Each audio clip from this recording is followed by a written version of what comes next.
Ground Zero, c'est le nom donné au site de l'ensemble des immeubles des World Trade Center après les attentats du 11 septembre.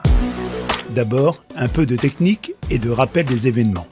Il est 8h46 et 30 secondes ce 11 septembre 2001.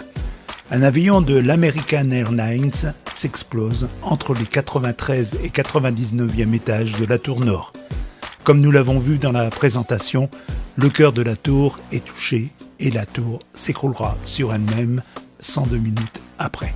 Pris au départ pour un accident ou un attentat isolé, l'étendue de l'événement prend toute son horrible ampleur à 9h02, un quart d'heure après, quand un Boeing de United Airlines vient s'écraser dans la tour sud entre les 77 et 88e étages. Il détruit la structure, comme le premier avion, mais plus bas.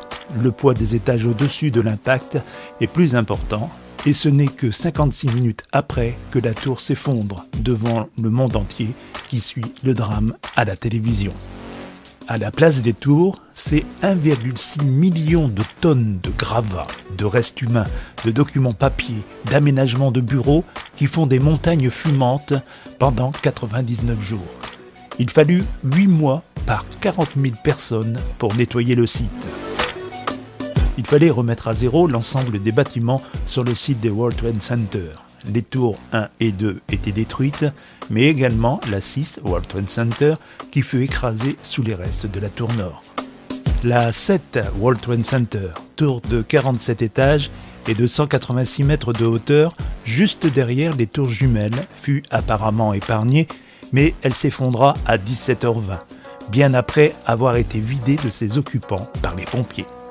Disparut également la 3, immeuble de 22 étages qui était un hôtel, la 4 au coin sud-est et enfin la 5 de l'autre côté. On retrouve la chapelle Saint-Paul juste à côté du site au premier plan. Cette première version des World Trade Center était définitivement rasée. Retour à zéro.